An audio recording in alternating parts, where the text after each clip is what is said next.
Mesdames et messieurs, au Venezuela, il n'y a pas de médicaments dans les pharmacies ou les hôpitaux. Pas seulement des médicaments complexes, non, comme ceux qui servent à traiter le cancer, mais aussi des médicaments de base pour les besoins quotidiens des diabétiques, des épileptiques et des cardiaques.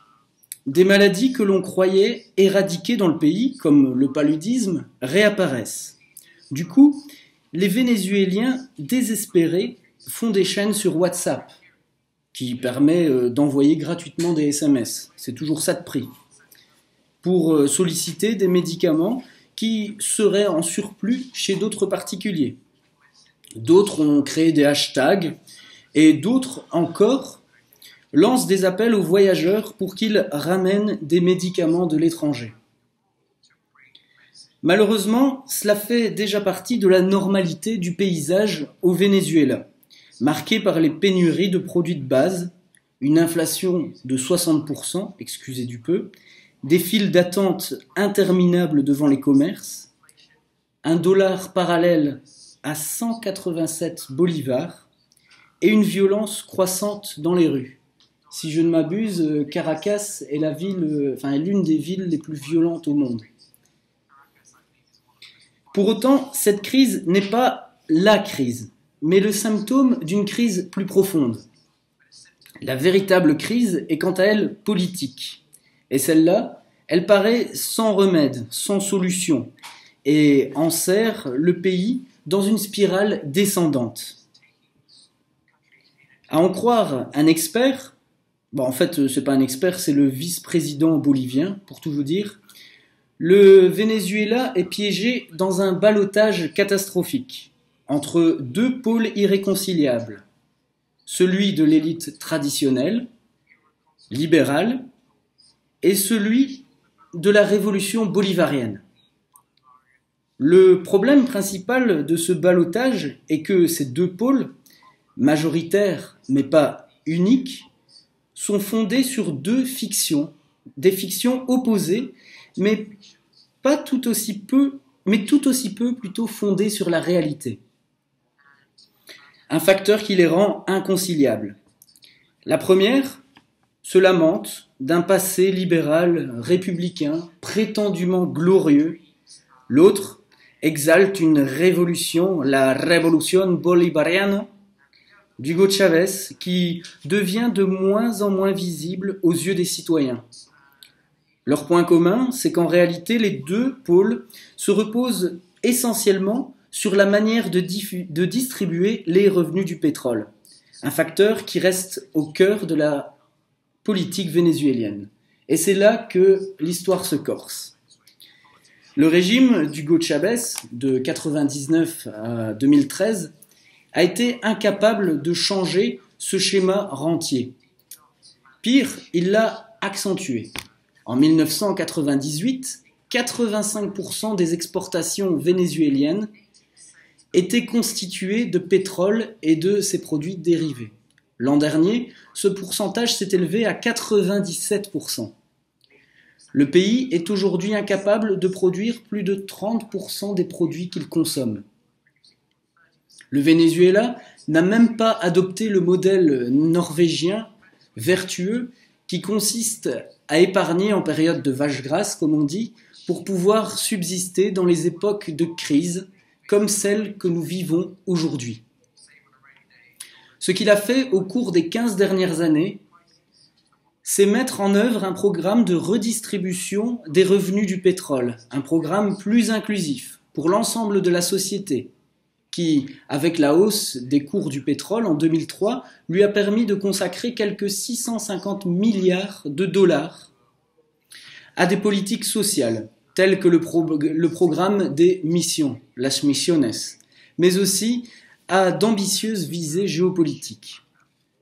À partir de 2009, cependant, pour cause de crise économique dans les principales économies mondiales, et de la baisse de la production du pétrole au Venezuela, le modèle chaviste est entré en crise.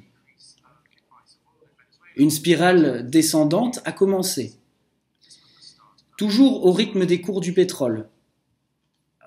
Pour vous dire, en 2008, en juin 2008, le cours du pétrole était de 140 dollars le baril pour baisser à 100 dollars en 2010.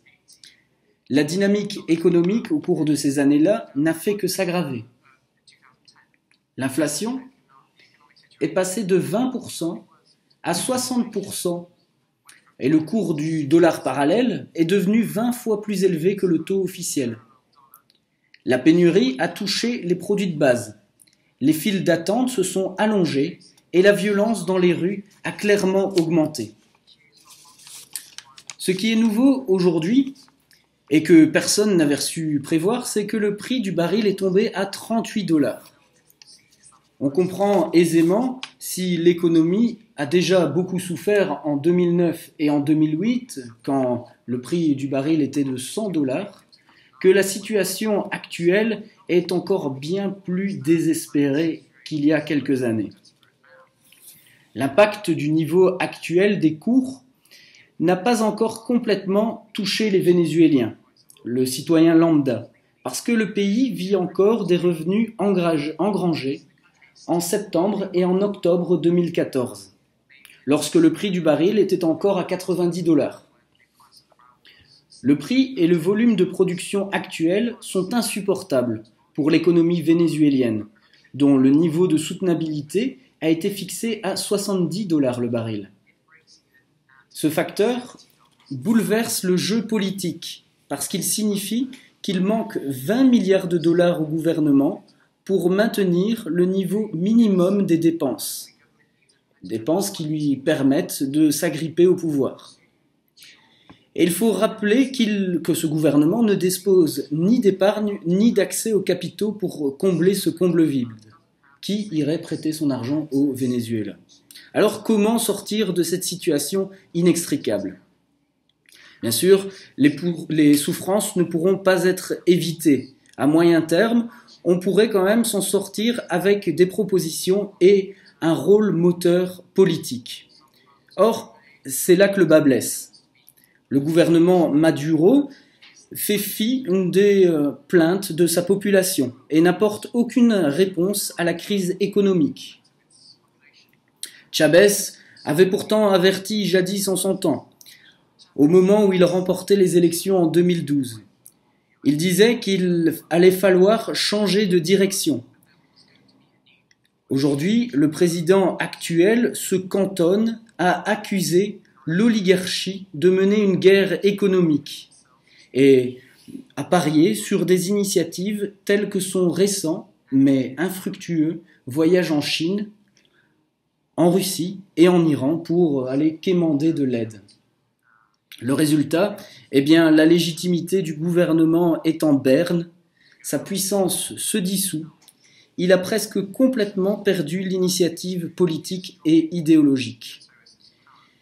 D'un autre côté, la popularité de ce gouvernement a baissé et baisse aussi vite que les cours du pétrole. Elle est aujourd'hui de 30%. Alors certes, la guerre économique dont parle Nicolás Maduro n'est pas une fiction. Des éléments le montrent, mais il est très difficile d'en faire un élément central du discours gouvernemental. Alors qu'aujourd'hui, des études montrent que 48,4% des Vénézuéliens vivent sous le seuil de pauvreté, soit un taux plus élevé qu'en 1998, lorsque le processus révolutionnaire a commencé. Dans l'opposition, le paysage est encore peut-être plus décourageant, tant les principaux acteurs sont incapables d'articuler les propositions ou des alternatives crédibles. Personne n'est incapable de sortir de son petit espace. Les leaders de l'opposition comme Machado et Capriles, un ancien prétendant à la présidence, paraissent ne représenter qu'eux-mêmes et ne sont pas capables de profiter de la perte de légitimité du gouvernement vénézuélien. Il y a bien d'autres possibilités, comme des chavistes critiques, le groupe Aporea par exemple, qui débat d'idées et de programmes, propose des mesures concrètes sans pour autant changer le modèle général. Ou aussi le groupe Brava Palabra, qui cherche à mettre en lumière les préoccupations de la société à travers des assemblées, dans les quartiers, mais aussi dans les files d'attente devant les commerces. Alors, vous l'aurez remarqué, la situation au Venezuela est loin d'être rose. Et franchement, même si ici on nous dit que c'est une bonne chose que les cours du pétrole diminuent, encore une fois, c'est un bon exemple que le malheur des uns fait le bonheur des autres. Merci.